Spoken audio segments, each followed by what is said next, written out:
बता दें कि जनसुराज के प्रशांत किशोर ने चिराग पासवान की युवा सांसद सांभवी चौधरी को लोकसभा चुनाव में टिकट कैसे मिला था, इसको लेकर एक ऐसा अनसुना राज और बड़ा राज खोला है जिसको लेकर बिहार की राजनीति में तमाम तरह की बातें शुरू हो गई है। नमस्कार, आप देख रहे हैं आप तक न्यूज। अगर आप हमारे चैनल पर नए हैं तो चैनल को जरूर सब्सक्राइब कर लें। बता दें कि प्रशांत किशोर ने बिहार शरीफ में कहा है कि नीतीश कुमार मानसिक और शारीरिक रूप से सरकार चलाने में सक्षम नहीं है। उन्होंने आरोप लगाया कि अधिकारी और सहयोगी लूट मचा रहे हैं और सरकारी योजनाओं का लाभ जनता तक नहीं पहुंच रहा है। प्रशांत किशोर ने 11 मई को नीतीश कुमार के पैतृक गांव कल्याण बिगहा जाने की घोषणा की ताकि योजनाओं की जमीनी हकीकत का पता चल सके। वहीं चिराग पासवान की एमपी सांभवी चौधरी को टिकट कैसे मिला, इसके ऊपर भी प्रशांत किशोर ने बड़ा राज खोल दिया है। बता दें कि बिहार में नीतीश कुमार अब मानसिक और शारीरिक रूप से सरकार चलाने की स्थिति में नहीं है। उनके इर्द गिर्द रहने वाले अधिकारी और सहयोगी लूट मचाए हुए हैं। ये सारी बातें रविवार को बिहार शरीफ पहुंचे जनसुराज के सूत्रधार प्रशांत किशोर ने प्रेस वार्ता के दौरान कही है। उन्होंने कहा कि सरकार की योजना का लाभ लोगों को नहीं मिल पा रहा है और घूस दिए बिना किसी का काम नहीं हो रहा है। उन्होंने ये भी कहा कि वह 3 मुद्दों को लेकर बिहार के मुख्यमंत्री नीतीश कुमार के पैतृक गांव कल्याण बिगहा में 11 मई को जाएंगे और देखेंगे कि उनके गांव में सरकार की योजना का लाभ कितना मिल पाया है। एक सवाल के जवाब में उन्होंने कहा कि अशोक चौधरी की बेटी सांभवी चौधरी को टिकट पैसे से मिली थी, यह पूरे बिहार में चर्चा है।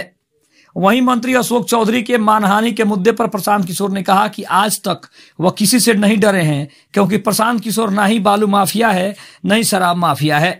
प्रशांत किशोर ने भी कहा कि बिना किसी के सुरक्षा के वह डंके की चोट पर पूरे बिहार में घूम रहे हैं।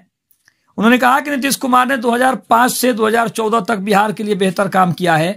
इसके बाद इनका काम बिल्कुल बदल गया है। जनता से किए वादों को सिर्फ कागजों पर पूरा किया गया है। सरकार की हकीकत जानने के लिए जनसुराज सबसे पहले 11 मई को कल्याण बिगहा से अपने अभियान की शुरुआत करेगा। भूमि सर्वे का काम पूरे बिहार में चल रहा है। हकीकत में इस कार्य से जुड़े लोग गरीबों और किसानों से खूब पैसा लूट रहे हैं।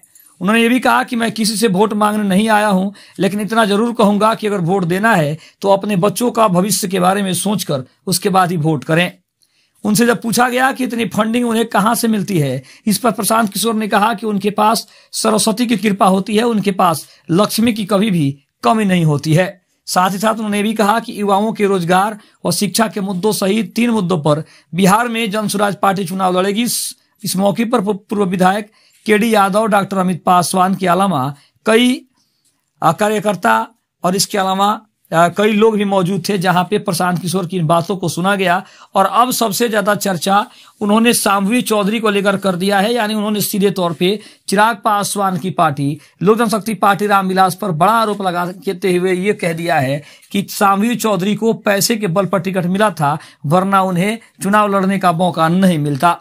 यानी कि चिराग पासवान के दोस्त कहे जाने वाले प्रशांत किशोर ने उल्टा चिराग पासवान के ऊपर ही ये बड़ा आरोप लगा दिया है कि सांभवी चौधरी को पैसा लेकर ही टिकट दिया गया था, क्योंकि इस बात की चर्चा सबसे ज्यादा बिहार में हो रही है। खबर आपको कैसी लगी कमेंट में जरूर बताइएगा। तब तक के लिए धन्यवाद। जय हिंद, जय भारत।